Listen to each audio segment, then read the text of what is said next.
Sa headlines kan mga barata, alum na empleyado kan lokal na gobyerno kang naaga na nagpa-drug test, nag-positive, confirmatory test result hinahalat. Mga nanay na may aking undernourished nakaresibin ng tabang sa lokal na gobyerno kang naga. Duwang pulis naga nasuntok, nakwelyuhan pa, alagad pinadanay ang halawig na pasensya. Groundbreaking kang senior high school building as in launching kang Naga College Foundation Sports Arena, ginibo kang aldaw na Sabado. Diyos marhay na hapon. Ako si Mark Mendoza, ang sa indong tagapaghatod Bareta. Magabat ang daghan na pinag-anunsyo ni Mayor Nelson Legacion na may anom na empleyado kan lokal na gobyerno kang siyudad ng Naga ang nag-positive sa nagpapadagos na drug test para sa mga casual, job order as in contractual na empleyado kang City Hall. Ang kumpletong detalye aramunta sa report ni Melvin Machado.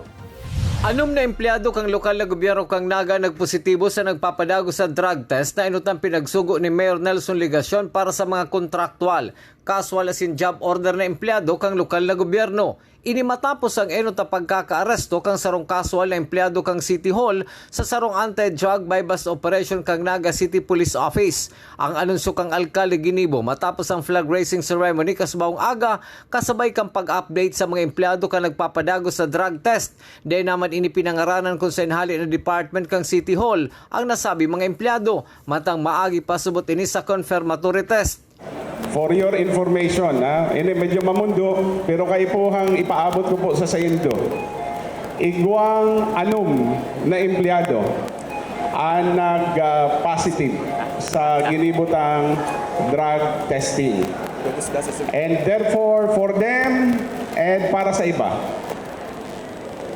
nasabi ko na po kayo ito na habota ang empleyado na nagagamit po ng illegal na droga. Kaya anuman na lay, anuman na resolution na ipinasar kan sangguni ang panglungsod with respect to this will be observed. Gustong sabihin, susunodon ta kung ano ang nakapalaman sa satuya pong lay. Again, dahil patapos, maging itong sa permanent employees, makandakman po kita ng drug testing. Huli tahahalaton pa ang resulta kang confirmatory test mariresibi pa kaini ang sarong bulan na sweldo kang sedang pagtrabaho. So, nagluwas na si resulta para duman sa anom. Kaya lang sa iraron po kaya kan sa tuyang lay, kaipuan ang confirmatory testing. So, iyon na po yan, si hinahalata. Sa madaling sabi, pwede pa po sila magsweldo until the end of the month of January. Na nakapagtrabaho man na, unfair man po na dais pasweldohon samantalang nagtrabaho na. Siniguro ni Alcalde Legacion na dai kukonsintihon kang sayang administrasyon ang pagkakainbalto sa illegal na droga kang isay man empleyado kang lokal na gobyerno. Para sa GNN TV48 Naga, Melvin Machado, Newsbreak. Mientras tanto, oras na matapos ang pagpapadrug test sa mga casual, job order as in contractual na empleyado sa lokal na gobyerno kang Naga, isusunod tulos ang pagpapadrug test kan mga permanenteng empleyado kang City Hall. Kung igwa subuot sa sainda na mag-positive, may nakaandam na aksyon si Mayor Legacion. Kung igwang mag-positibo sa regular permanent employee, sana Mayo, pero kung igwa, kakasuhan po siya sa irarom kan civil service rules. And then, pareho po ka nasabi ko kung ano si applicable law sa sainda, ayun po si ipapatupad na. Padagos pa sa mga bareta, mga nanay na may problema sa nutrition na tauan tabang kan lokal na gobyerno kang Naga, katuwang ang Department of Trade and Industry. Nagbubuelta si Melvin Machado. Mga kagamitan sa pagluto, baking as in carpentry hali sa Department of Trade and Industry ang naresibi ka mga nene na nanay na o teenage mother as in mga ina ka mga aking undernourished bilang tabang sa sedang pagbuhay. Inisyatibo ini kang City Population and Nutrition Office na kinakaputan ni Mr. Rayan Cedric Rintoy. Sa April Joy, 15 anyos, may saro ng aki. Saro sa nakaresibi nin ayuda. Aper kang pagbadya kang sayang agom, maluto-luto na subot sinda kang sayang ina. Siring man si Mariel 18 anyos may aking triplets, may pwesto na subot sinda asin may isa diri naman na kapital. Si mga recipients na base sa pagpili kang opisina, no, ito yung mga mothers kang si mga undernourished children tapos si mga teen mothers. 20 lang mo na ini dahil iyo lang naipakiulay ta sa Department of Trade and Industry. So sana pag naging successful so programa madugangan pa. Pagpapadyak po sa akong ko. Asko niyan? Maluto na po. Maluto. Iya po. Si sino maluto sa ito? Si mama po. Maanoan mi na pong pwesto. Gigibuan mi na po. May ano na po kami, may place na po. Si maluto. Ako po. Bato ka magluto. Tiktok-dan kaya po ko ni Papa. Pero edad mo na? 18 po. 80 paraki mo. Triplets. Higot man ay monitor kang City Population and Nutrition Office ang gabos na nakaresibig kang tabang para mahiling kung nakakatabang ini sa saedang pagbuhay. Yes, may sistema kitang gigibuhon. In fact, from monthly to quarterly, no, na ma-monitor ta kung ginagamit man talaga sa livelihood. Ito yung mga pinagtautang mga kagamitan mo niyan. Mientras tanto, may 3,000 pesos man na itinao ang lokal na gobyerno sa paikang Metro Peso sa 17 nilang recipient sa irarom kang Angat Kabuhayan program. Para sa GNN TV 48 Naga, Melvin Machado, Newsbreak.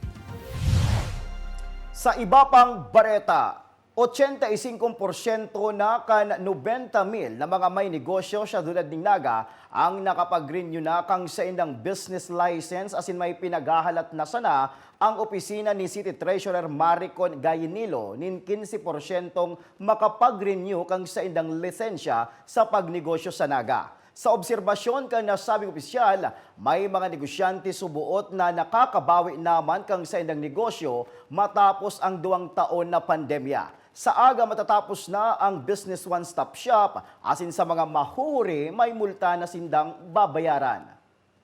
Kan Saturday po, almost 85% na naka-renew. 15% lang inaasahan ninyo niya hanggang 31. May pong penalty yan na 25% kuta plus 2% pa. Extended man po sa February 1 to 28 ang pagkuha po ni Mayor's Permit. Ano yan, mayong penalty mo pong 500 pesos man po ang ano kayan, ang multa pag di nagkuha. Pero dapat po hanggang January 31 makabayad po sinda para maiwasan nga niya po ang penalidad. Padagos pa sa mga bareta, paralegal officer kan BGMP Naga Consistent Awardee sa Bicol Region. Ang detalye sa aramon sa report ni Jerome Breeze. Tanganing makatabang sa mga kaso para sa mga person deprived of liberty sa logan na kulungan. Yaon ang paralegal officer ka na BGMP tanganing magtabang. Kaya sa 4 na taon na naging consistent awardee ka na Regional Office number 5 ka na BGMP si Senior Jail Officer 1 Robert Nanale. Kung naasain ka nakaagi man na simana, nagluwas ang resulta kaniba pa nga mga BGMP personnel na pigtawan manin pagbisto. Kabalinaan na sabing opisyal sa Gawad Pinolohiya Awards. Since 2007 actually, designated as paralegal officer na ako dito sa Naga City District Jail. Natawan na kita ning award po kang 2016, 2017 and 2019 and 2022 recently. Ako po ang awarded as Paralegal Officer of the Year kang Region 5. Regional Office 5 kang BGMP. So 4 pong taon kitang nakakuha ng award bilang Paralegal Officer of the Year. So kabilang po dyan saro po kaya sa mga best practices kang Paralegal Officer kang Naga City District Jail. Ito pong creation kang paralegal mentors. Ini po, ang mentors po, binubuo po ini kang mga selected kang PDL sa laog. 10 po yan, nag-undergo ng paralegal training. Pigpaliwanag pa kan opisyal ang responsibilidad na kumusaro nga paralegal officer nakatabang nga sa decongestion na sa mga kulungan. Basically, ang trabaho po kang sarong paralegal is to assist ang bureau sa decongestion program nila. So, decongestion, ayun na nisipaagi kung paano mabawasan ang satuyang mga PDL na nangungulungan as in ma-assisteran itong mga PDL sa indang mga kinakaatubang na kaso. So, ang poon kang trabaho kang sarong paralegal is to orient itong mga newly committed tang PDL sa pagpapaliwanag ka dyan, itong mga modes of releases kung paano sinda ma-assisteran sa indang kaso, and ano itong pinakamadaling paagi tanganing matabangan sinda, makaluwas sinda sa pangungulungan. Apwera kinanali sa BGMP Naga, nakuha ni Jail Chief Inspector Jerome Guerrero como top performing jail wardens.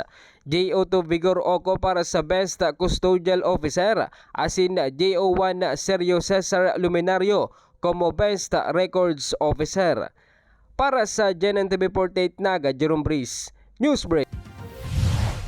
Sa iba pang bareta, blessing as in ribbon cutting kan V-Arts Gallery hinibo kan aldaw na Sabado. Detalye sa aramon ta sa report ni Melvin Machado.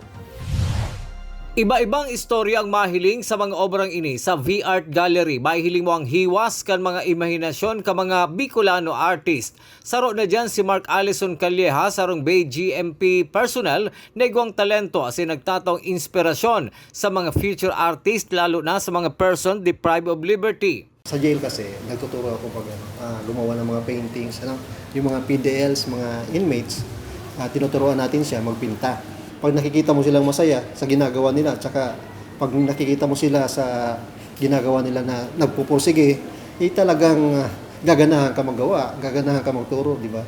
Kaya patuloy at patuloy, simula pa dun sa dati kong jail hanggang dito sa Naga City Jail. Dakulang pasasalamat ni Calleja sa nag-organisar ka nasambit ng exhibit asin sa padagos na suporta sa sainda. Imbitado man sa exhibit si John Amar Salvosa na sarong Bicolano artist. Maganda, inspired, nakaka-inspired. At least, makikita ng mga taga Bicol ang art dito. Kasi maraming artist, maraming tao, mga taga Bicol, na dahil hindi aram kung anong art. Akala na po sa pintor ng bahay. So, nagkakaya. Pero at least magagalang na ngayon mga painter sa Bicol na, may ano pala, kagalang-galang pala to. Akala ko drawing lang sa kalye, drawing na malaking may tutulong itong, lalo na kung i-expose o mag-exhibit na dito every month, at least may ang kultura tataas. Sigun kay Mark Franco Reyes, Director kang Naga College Foundation Center of Arts Development, paagi man ini para liwat na mabisto ang arts industry di sa Bicol. Itong gallery is hindi lang naman siya for students, so open din siya for adults, for kids. So yun ang natin is ang goal netong V Gallery is to open up the arts industry sa Bicol para makilala tayo lalo.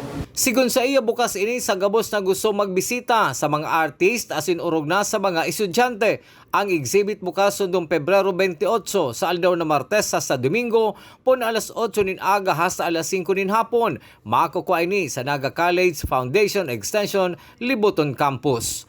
Para sa GNN TV 48 Naga, Melvin Machado, Newsbreak. Sa pagbabalik kang Newsbreak, duwang pulis sa Naga may pinadanay ang halawig na pasensya sa mga suspek na yaon sa impluensya nin Ara. Yan asin iba pang mga bareta sa pagwelta kang GNN TV 48 Naga Newsbreak.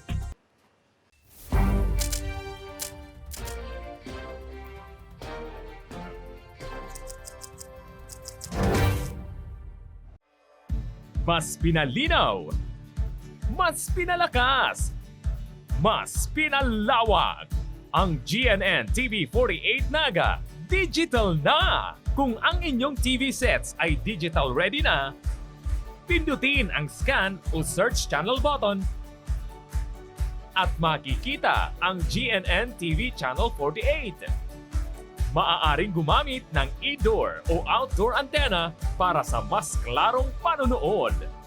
Ganito rin ang gagawin kung kayo ay gumagamit ng digital box. Sa mga susunod na araw, asahan ang mga programang malapit sa puso ng mga Bicolano. Flight attendants, prepare for takeoff, please.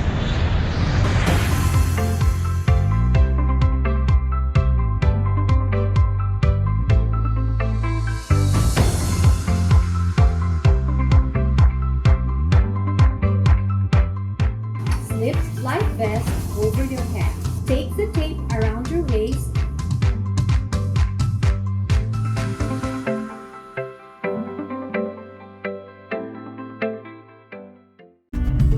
Sa oras ng sakuna, isa sa mga kailangan natin sa ating tahanan ay isang gubag. Ang isang gubag ay naglalaman ng tubig, mga dilata at biscuits upang hindi tayo magutom, energy bars o energy drink, first aid kit, communication devices tulad ng flashlights at batteries, whistles o pito, portable radio, at extra cellphone. Mas mabuti kung meron tayong prepaid load guard. Tools, tulad ng Swiss knife at gunting. Maaari din tayo magdagdag ng lubid. At huwag natin kakalimutan ang hygiene kit na naglalaman ng sabon, tissue, toothpaste, toothbrush, at face mask. Sa lahat ng oras, laging bukas, nakahanda ang aming tanggapan. Tandaan, ang Bicolanong alerto, pirming protektado. Work with business executive or turn yourself to become one. Explore the career in the world of business with NCF's Bachelor of Science in Business Administration, major in Financial Management. This degree prepares you to excel in the financial service sector. Start it right with NCF's College of Accountancy and Finance.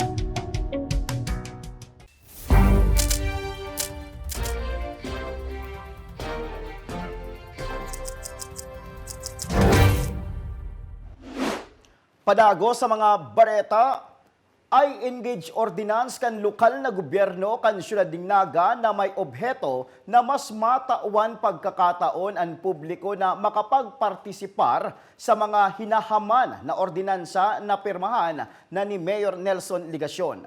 Detalles aramon ta sa report ni Melvin Machado. Pinirmahan na ni Alcalde Nelson Ligacion ang naipasar na I-Engage Ordinance sa pinag-sponsoran ni City Councilor Attorney Uying Rosales kung sain laging katuwang man sa paghaman kang ideya mga estudyante kang Ateneo Law School. Sa nasabing ordinansa, ipupublikar na ang mga proposed ordinance as in resolution. Magkakaigwana ni live streaming ang regular session, committee hearing as in public hearing, as in ang pagpublikar kang gabo sa aprobadong ordinansa kang lokal na gobyerno kang Naga. Susuki City Councilor Uying Rosales pinaka-obheto kay ni ino mas mapahiwas ang pagpartisipar kang publiko asin mas maging silag ang paggobernar. Ngunyan, ang pinaka-punto man po kang ordinansa is we want to promote people participation and transparency by further expanding information and accessibility to the people. Kasi ngunyan kaya kung limitado ang information, kung limitado ang accessibility, limitado man ang partisipasyon kan tao. Sarong plantilla position man sumot ang ahamanon para yu ang magresibi kang gabo sa impormasyon mapadapit sa I-Engage Ordinance. Sarong component kang ordinansa to ensure that it will be implemented is ma-create po kita ning sarong plantilla position who will handle all the postings, who will handle all the consolidation of the feedback para sigabos na mga comments kung igwaman po will be consolidated, submitted to the committee members before the committee takes up a proposed measure. So pag lawag po sa committee pa, igwana pong mga na-receive na comments na consolidation na po as a report submitted by the I-Engage officer. Para sa GNN TV 48 Naga, Melvin Machado, Newsbreak. Sa satuyang police report, Padre de Pamilya arestado sa anti-drug buy-bust operation sa Barangay Santa Cruz, Siyudad ng Naga. Ang kumpletong detalles aramon ta sa report ni Jerome Breeze.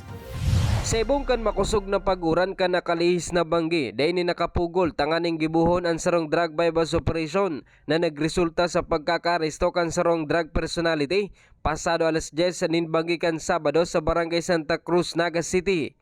Ang suspect ni Sinuela Pinangangat, 53 anyos, anabakalan ng kantidad 3,000 pesos na pinagtutubudan siya mo. Asin nakuanan pa, ninanom na pidasong plastic sachet na may log nin illegal na droga. Asin sarong pidasong plastic sachet na may logmanin pinaalang na marijuana. Medyo kalakit lang siya nagka-progress kasi pero dagdag pa po yan sa mga accomplishments na kung saan talagang data inuuntukan si mga daiman na duuntok sa pagka-involved sa illegal drugs. Nasa kustodiya ng unyan ka na Naga City Police Office ang suspect tanganing sangatanin kasong pagbalgar sa RA 9165 on Comprehensive Dangerous Drugs Agop 2002. Para sa GNN TV 48 Naga, Jerome Breeze, Newsbreak.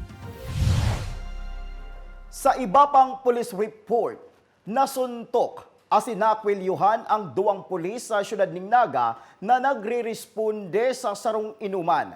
Digdiman na purbaran ang halawig na pasensya kan duwang otoridad. Aram mo ang kompletong detalye sa report ni Jerome Breeze.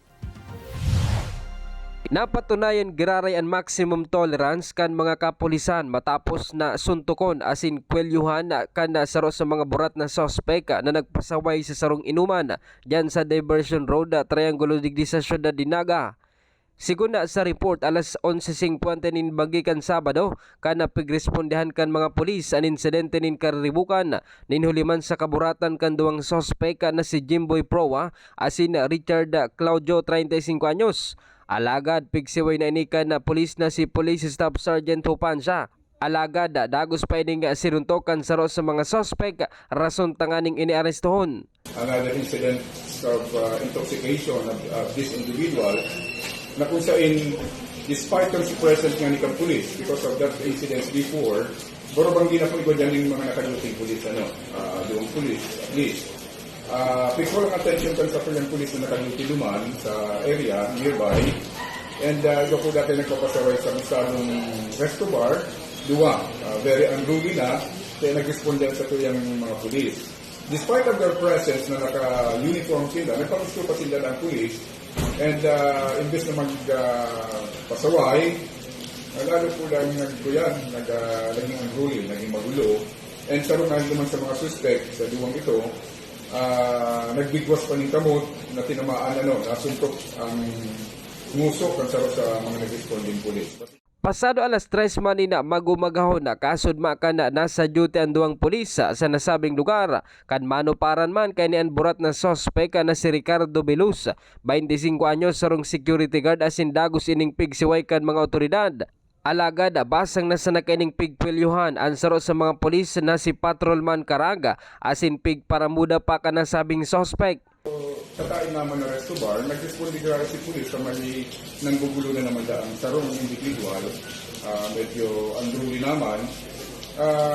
Imbes na magpasaway ini, imbes na magtrangkilo, nagparaptaran pa dahil ng lalaki ng defamatory remarks sa pulis. Bigaan pa na pangarap ng pulis, dahil hindi na maaram, etc. Ito mga defamatory remarks na pinagdidegrade si President ng pulis. Tapos pigpilyuhan pa na ang suspect, si isa sa mga nag-responding pulis, pero pinaghawi man tulad dati kamot, and na-arresto mo nila. Napag-araman ay yung suspect na sarong active security guard na nag-duty sa sarong Lakulang Mall dito sa Naga. So, initulo, na-arresto, pigdaraman tulos sa hospital for medical examination to ensure na hindi talaga nakainom, may alcoholic breath. Sango niya na sa kustodiya na kan na Philippine National Police sa siyudad de Naga ang mga sospek asin sa karsel na nagkahiringawan na nahampang sa kasong assault upon agent of person in authority. Para sa GNN TV 48 Naga, Jerome Breeze, Newsbreak. Sa iba pang bareta, groundbreaking kang senior high school asin launching kang Naga College Sports Arena ginibo kang aldaw na Sabado. Ang detalye sa aramunta sa report ni Melvin Machado. Kasabay kang pagdagdag ng populasyon ka mga estudyante kang Naga College Foundation, iyo man ang dagdag na pasilidad ka na sabing kolehiyo. Kanakali sa Sabado ginibo ang groundbreaking kang senior high school building Liboton Campus na pinag-atindiran man ka nagkaperambisadong personalidad kang Naga. Sinabi ni Mr. Mario C. Villanueva, Naga College Foundation President, na matatapos ini sa loob kang 10 bulan. 10 months that would be done. It's a 4-story senior high school building na halos kamuka ng senior high school building natin sa kabila. Going to be 25 room for our senior high school.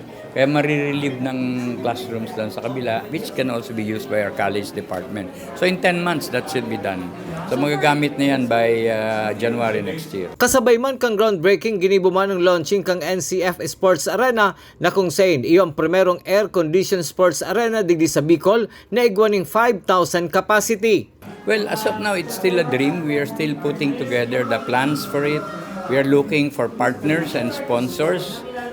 for that 5,000 seating capacity sports complex na it's going to be a multi-center. We can be a convention center, graduation center, training, etc. That can be used, of course, specifically basketball, volleyball, and some other sports events na air-conditioned siya.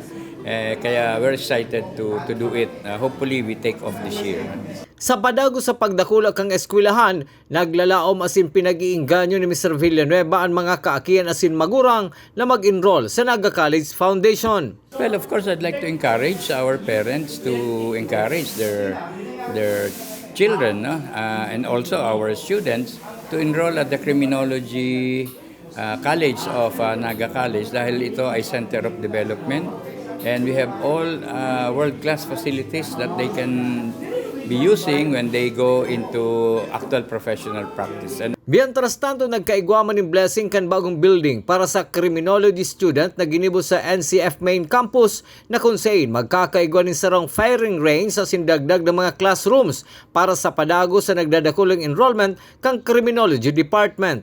Para sa GNN TV 48 Naga, Melvin Machado, Newsweek. Sa iba pang bareta, Sarong Eastern Grass Owl ang pinag-turnover sa City Environment and Natural Resources Office matapos ining ma-recover kang sarong caretaker nin hotel sa siyudad ning Naga. Nakabangga subuot sa salming ang nasabing gamgam asin may tama sa iyang tuka. Susog ki Angel San Jose OIC Chief kan Watershed Management Division kang City Enro. Bubutasan ninda sa Mount Isarog ang nasabing gamgam pag marahay na ang kondisyon kaini. Ini po Eastern Grass Owl, common man po inidigdi sa to. Nocturnal siya, banggi siya nagahan, kaya kang nadakop, aga na kaya siya, so maluya si paghiling niya, nakabangga siya sa salming. Hindi po kinakakaya ka mga live animals, mga saradit na kino, putiki, minsan gamgam. Sa iba pang bareta, sobra sa 20 bags nin dugo ang natipon sa ginibong bloodletting activity kang nakalis na Sabado na pinag-organisar kang Ateneo de Naga University High School Batch 1990. Na pinagsuportahan kan High School Batch 1990 hali sa Camarines Sur National High School asin iba pang eskwelahan sa siyudad ning Naga. Susog ki Hazel Rose Sumpay, ang batch president kan Camarines Sur National High School Batch 1990, obheto kang aktibidad iyo na masuportahan ang kampanya kan Bicol Medical Center Blood Bank na sa Indaman itataodigdi. So, igwa po kitang naguno mga more than 20 bags na dugo. Ini po in coordination man po sa Bicol Medical Center Blood Bank. Ang samuya po kayang kabatch na 1990 niya ang mga trabaho duwa. Sinda din ang nakikipartner sa mo para may dagos man sa muyang obheto. Asin yan ang katiripunan kan mga bareta ngunya na aldaw. Day malingaw na bisitahon ang samuyang official Facebook fanpage asin ilike ang GNN TV 48 Naga para permi kitang updated sa mga bareta asin istoryang bida ang Bicolano. Liwat ako po si Mark Mendoza. Digdisa na yan sa GNN TV 48 Naga News Break.